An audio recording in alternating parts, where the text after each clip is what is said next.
there was always something missing from Bridgerton's first 2 seasons. Even though most viewers were swept away by the costumes, romance, and glittering drama, that missing piece was the complete absence of queer representation.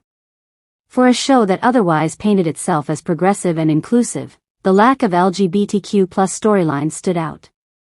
However, Season 3, which finally leaned into this blind spot, marked the beginning of a shift. The sudden revelation by the series that 2 of the Bridgerton siblings are also queer significantly altered the tone of the family story. Benedict Bridgerton, the carefree, slightly eccentric brother, stumbled into his bisexual awakening by accident. He felt the same attraction to Tilly, his new casual girlfriend, as he did to her previous boyfriend. Fans couldn't help but notice that the seeds of this discovery had been sprinkled into his character all along, possibly even unintentionally, because that threesome made Benedict realize that his desires stretched further than he had previously understood. At the same time, Francesca, the quieter and more reserved Bridgerton sibling, experienced her own shocking moment in the season finale. Although she had just married John, she couldn't ignore the spark she felt when she met his cousin Michaela. The attraction hit her like lightning, creating a potential rewrite of her original book storyline. Fans of Julia Quinn's novels quickly noticed this gender-swap twist, since in the books Francesca's future love interest was John's male cousin, Michael. Season 4 is the subject of intense speculation now that Season 3 has left viewers with those revelations. The end result isn't historically accurate, but it's not trying to be.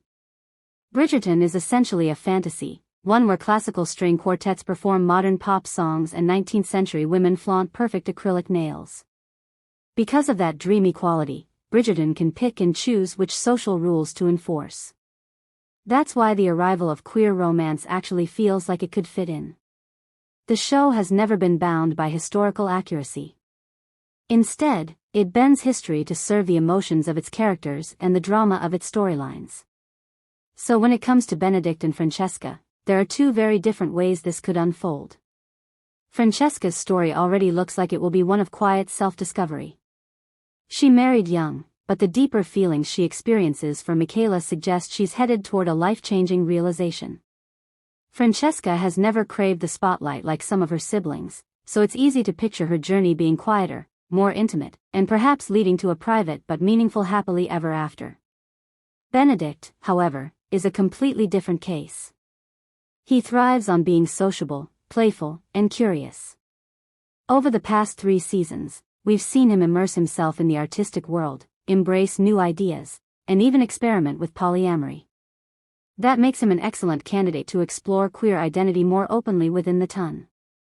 Fans wonder if his adventurous spirit might allow the show to dip into a fictionalized queer subculture in Regency London. Could his dynamic with Tilly and Paul become a precursor to some kind of unconventional marriage? Or will the writers give him a more classic Bridgerton arc, where he eventually settles down with a single true love after exploring his desires?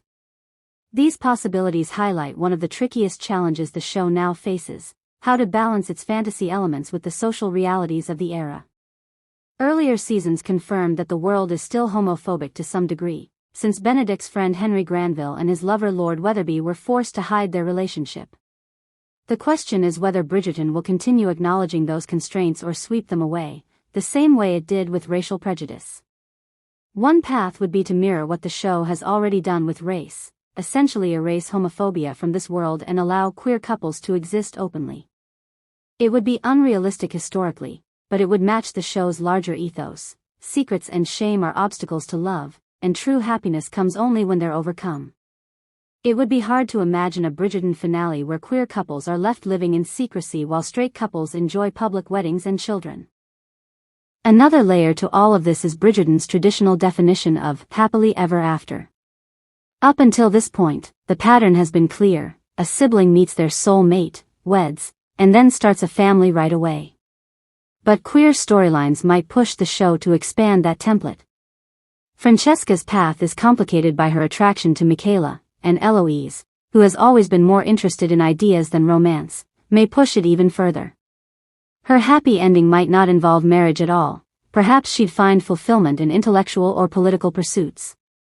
But since Bridgerton is first and foremost a romance drama, the odds are slim that her arc will end without pairing her with someone.